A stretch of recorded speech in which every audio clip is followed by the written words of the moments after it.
This morning I got a few thoughts I would like to share, and just share a quick story at the end.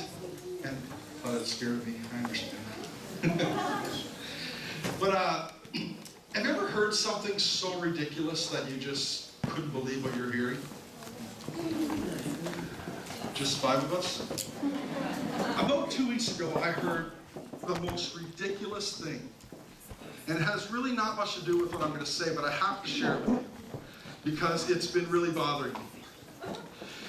My wife, it's going to be a long, cold afternoon, but my wife, she said she was watching TV, and she saw on TV that one way to gain confidence and to be confident in yourself and to gain momentum, that they had this big breakthrough, that they made a study.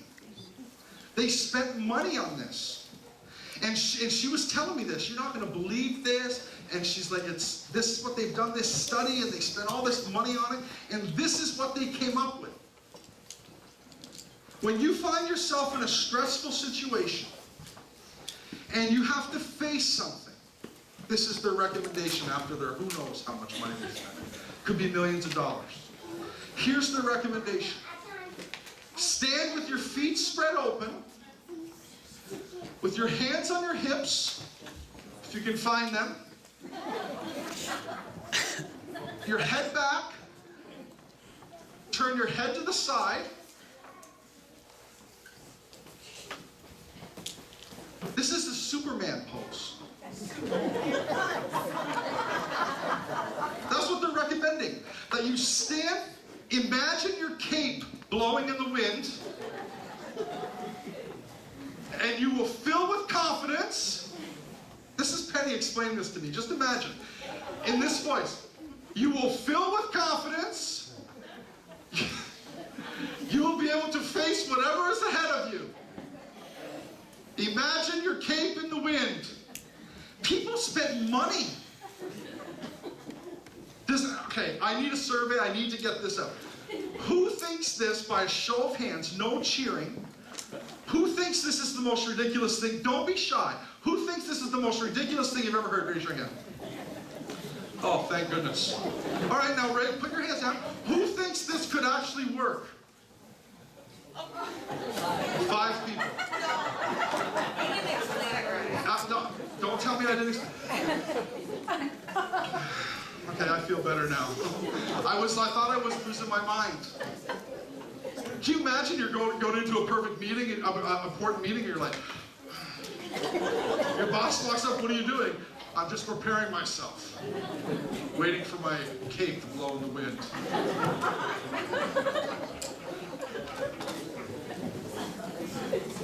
Oh, it's going to be a long afternoon.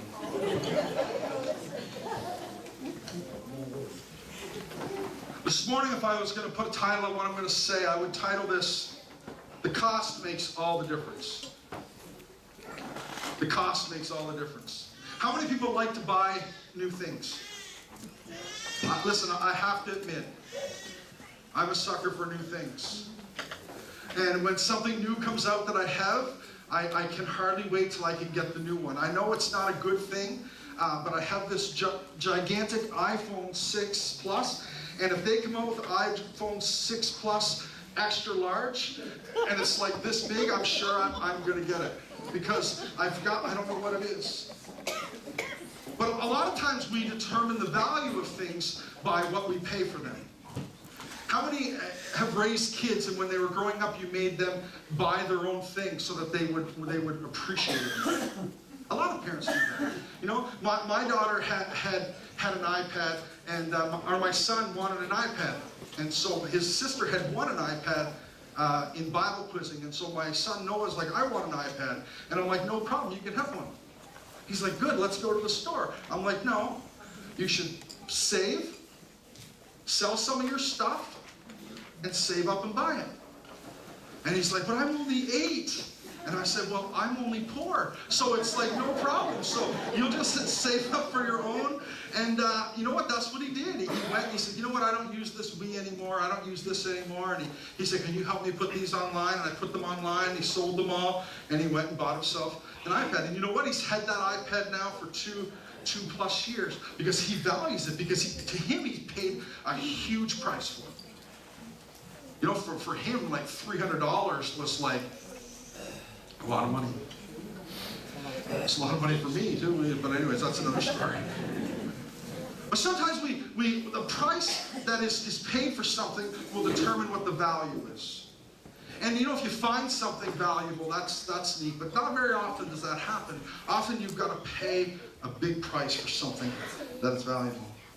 I mean, you think about a wife whose husband buys her something really valuable. Say Junior comes back from out west on the 15th of this month. 14th, sorry. The 14th of this month, and he comes by and he has this necklace. And he's like, I bought this necklace from him. It wouldn't matter what the price was, but the fact that it was from him. You know? But can you imagine if her and Penny were just walking downtown and she just went into a store and bought a necklace? I mean, it'd be nice. But the value would be the value of the thought and the price that Junior put into the necklace. Little Johnny spent hours building a small boat. He crafted it down to the finest detail.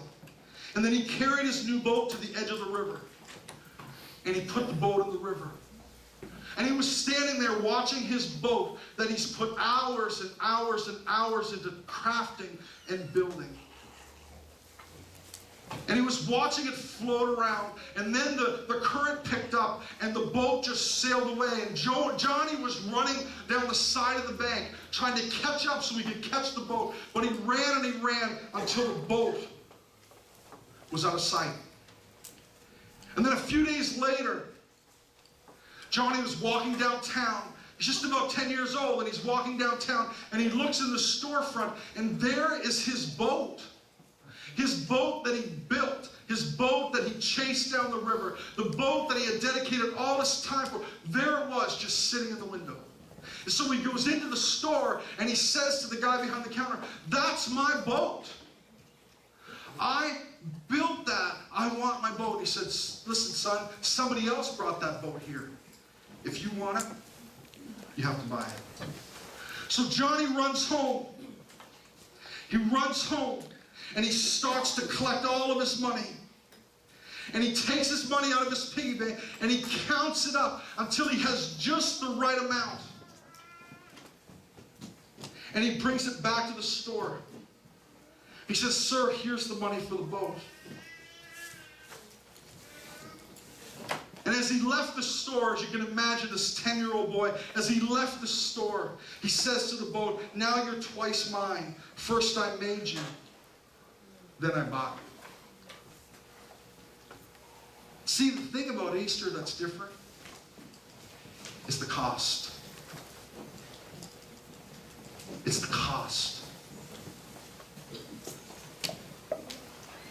There's one thing in the Bible that it's precious. In 1 Peter 1:18 and 19, for you know that it was not with perishable things such as silver and gold that you were redeemed from the empty way of life, handed down to you from your forefathers, but with the precious blood of Christ, the Lamb without blemish or defect. So it wasn't with silver or gold that I bought you, but I bought you with the blood of my Son. See, it makes all the difference because of the cross, because of Christ, because of the cost.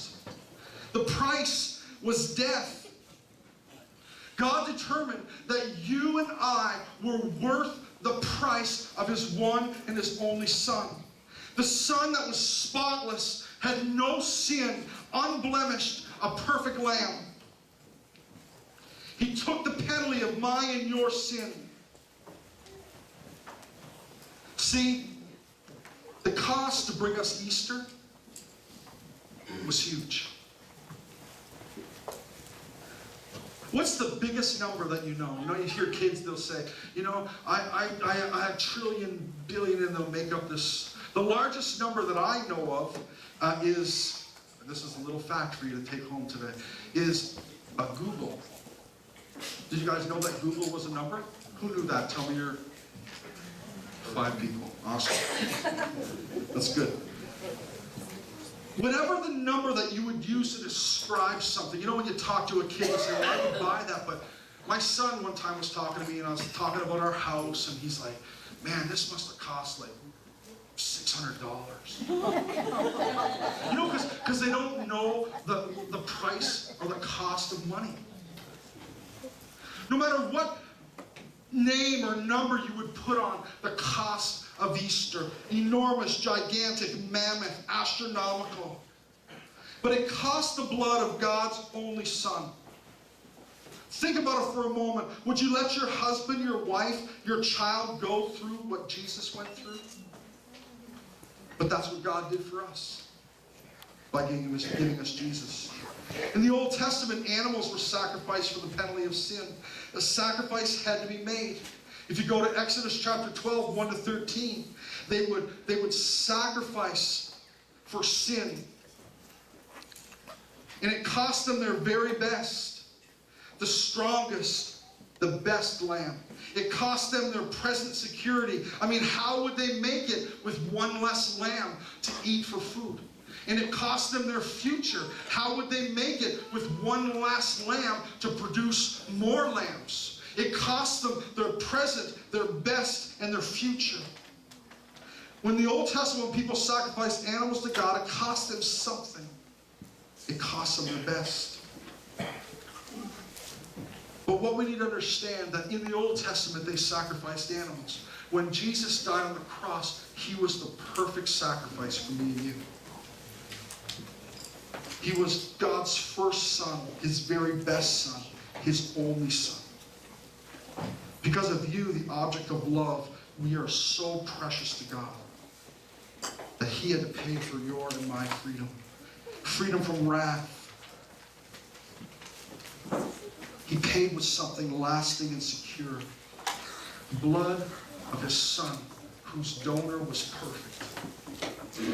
And just like the Father treated the prodigal son when he came home in the Bible, God treats us. When the prodigal son comes home, and if you haven't heard that story, it's a boy who takes his inheritance early and he runs out on his family. And then later on, when he's eating with pigs and he's doing all that, he decides to come home to his dad. And so when he comes home, does the father say, you know what? We should calculate the cost of this to see if it's worth it for him to come home. No. He says, go kill the fatted calf, bring a ring and put it on his finger, place this robe on his back, put this on his feet, new shoes. All of these were acts for princes, not slaves. These were acts for princes, not slaves. He was not treating his boy like a slave. He was treating him like a prince. The father didn't need another slave. The father didn't want another slave. The father wanted a son. He wanted a son. It was as if his son was raised from the dead because his son was gone. The father got his son back. And no cost was too great to celebrate this event. So he said, get the shoes, get the robe, get the fatted calf, get whatever we need, and let's party because my son is home.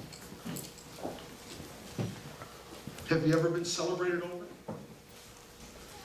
I need you to know this morning that you have been paid with the very best price. God didn't want more angels. God didn't want more slaves. He wanted a redeemed people for his very own. He wanted people who were freed forever and who felt the cost paid for them was so valuable that they could feel it deeply within their hearts. He wanted them to know this so that his grace would change their whole life. I would like to read a story in closing. It's called the story of Johnny Lingo and his 8-cow wife. Just let that sink in. Johnny Lingo and his 8-cow wife. The writer of this story, Patricia Merger, says, when I sailed to Kinawata, the island in the Pacific, I took along a notebook. After I got back, it was filled with a description of flora and fauna. native customs and costumes. But the only note that still interests me is the one that says Johnny Lingo gave 8 cows to Sarita's father. And I don't need to have it in writing. I'm reminded of it every time I see a woman belittling her husband or a wife withering under her husband's scorn. I want to say to them, you should know why Johnny Lingo paid 8 cows for his wife. Johnny Lingo was not exactly his name, the story goes. But that's what Shankin, the manager of the guest house in Kinawata, called him. Shankin was from Chicago and had a habit of Americanizing the names of islanders. But Johnny was mentioned by many people in the connections. If I wanted to spend a few days in the neighboring island, Johnny Lingo could put me up. If I wanted to fish, he could show me where they were biting. If it was pearls that I needed, he would bring me to the Best Buys. The people of Kimwata all spoke highly of Johnny Lingo. Yet when they spoke, they smiled. And their smiles were slightly mocking. Get Johnny Lingo to help you find what you want and let him do the bargaining, advised Shankin. Johnny knows how to make a deal, he said with a smile. Get Johnny Lingo to help you find what you want and let him do the bargaining. Johnny Lingo, a boy seated nearby, laughed and they mocked him together with laughter. What goes on, I asked. Every time people tell me to get in touch with Johnny Lingo, they break up with laughter. Let me in on the joke. Oh, the people love to laugh, they said. Johnny's the brightest, the strongest man in the islands. And for his age, he's the richest. But if he's all you say, what are you all laughing about? Only one thing, they said. 5 months ago, all fall festival, Johnny came to Kinwata and found himself a wife. He paid his father 8 cows. Her father 8 cows. I knew enough about island customs to be impressed. 2 cows, maybe 3, would buy a mid-range wife. 4 or 5 would buy a highly satisfactory wife. Good Lord, I said. 8 cows? She must have beauty that takes your breath away. Well, she's not ugly. He conceded. And he smiled a little. But the kindness could only call Sarita plain or average. Sam, her father, was afraid she'd be left on the islands and never marry. But then he got 8 cows for her. Isn't that extraordinary? That price has never been paid. Yet you call Johnny's wife plain? I said it would be kind to call her plain. She was skinny. She walked with her shoulders hunched and her head ducked. She was scared of her own shadow. Well, I guess love is blind. True enough, agreed the man.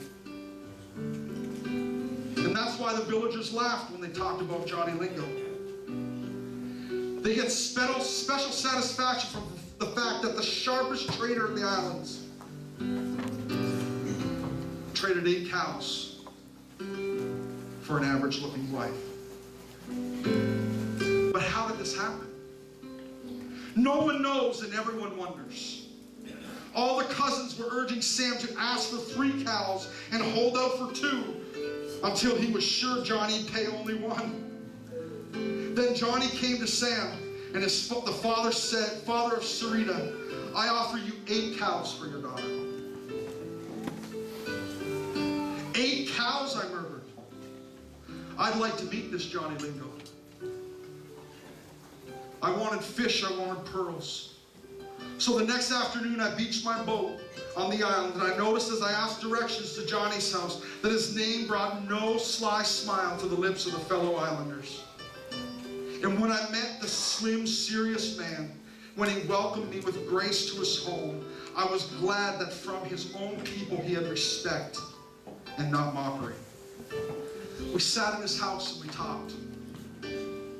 Then he asked, "You come from Kinwada?" "Yes." "They speak of me on that island? They say there's nothing I might want that you can't get me." He smiled greatly. "My wife is from Kinwada." "Yeah, I know." "Do they speak of her?" "A little." "What do they say?" "Well, just that they question. The question caught me off balance. They told me you were married at festival time. Nothing more?" The curve of his eyebrows told me he knew there had to be more. "They also told me that the marriage settlement was 8 cows. I paused. "They wonder why." "They asked that?" His eyes lit up with pleasure. "Everyone in Kinwada knows about the 8 cows. I nodded. "And on my island, everyone knows too." His chest expanded with satisfaction.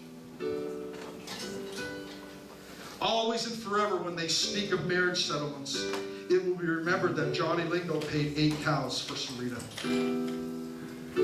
So the answer, I thought, is he has pride. And then I saw her. I watched her enter the room, and she walked as she placed the flowers on the table. She stood a moment to smile at the young man beside me. Then she went swiftly out again. She was the most beautiful woman that I've ever seen. The lift of her shoulders, the tilt of her chin, the sparkle of her eye, all spelled the pride to which no one could deny her. I turned back to Johnny Lingo and found him looking at me. He said, "You admire her? She's glorious. But that can't be Sarita from Kinwada," I said. He said, "Listen, there's only one Sarita. Perhaps she does not look the way she looked in Kinwada. No, she doesn't. I heard that she was homely. They all make fun of you because you let yourself be cheated by her father. Do you think 8 cows were too many?" A smile slid over his lips. "No. But how do you know? How come she'd be so different?" "Do you ever think," he asked, "what it must mean to a woman to know that her husband had settled for the lowest price that she could be bought for?" And then later, when the women talk, they boast of what their husband paid for them. One says 4 cows, another 6. How does she feel? The woman who was sold for 1 or 2. This was never going to happen to my Sarita. Then you did this just to make your wife happy? I wanted Sarita to be happy, yes. But I wanted more than that. You say she is different, that is true. Many things can change a woman. Things happen inside, things happen outside. But the thing that matters most is what she thinks of herself. See, when she lived in Kinwada, Sarita believed she was worth nothing. Now she knows she is worth more than any other woman on the whole island. Then I wanted to marry Sarita, and I loved her like no other woman. But he finished softly, I wanted an 8-cow wife.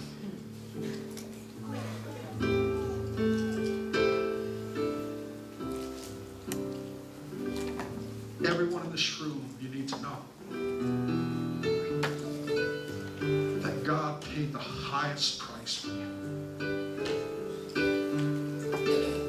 His only Son. Because he wanted a precious, blood-bought, redeemed people. He paid the highest price. His Son's blood.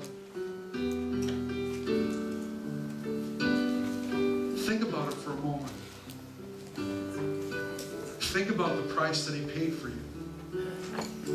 It should change everything. You shouldn't walk and beat yourself up and walk with your shoulders hunched or your head down. You should walk with pride that the God of the universe paid the ultimate price for you. Does the cost of Easter make a difference? I think when we understand the cost God gave to redeem us from death, it makes all the difference in the world.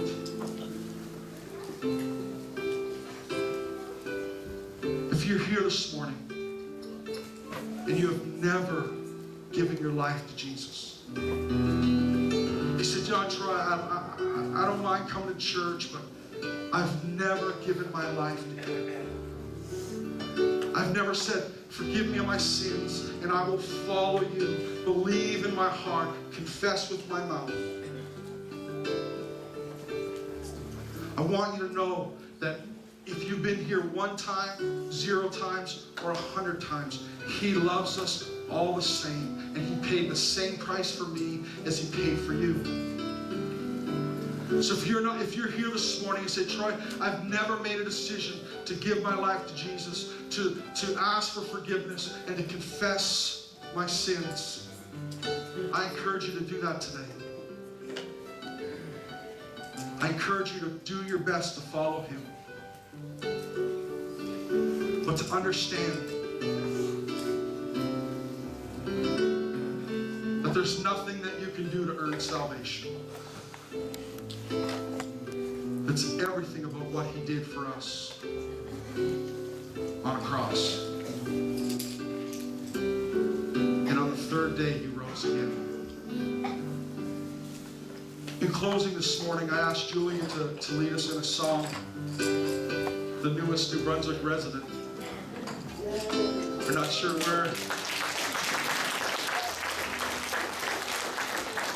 where he'll be living yet.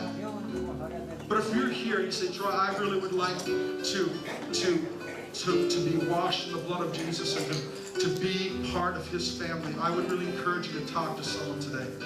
Someone you came with, come and see me after. But thank you so much for celebrating the risen Savior today. And remember, just like in this story, He paid a price for His wife. Remember, cost means everything. Go ahead.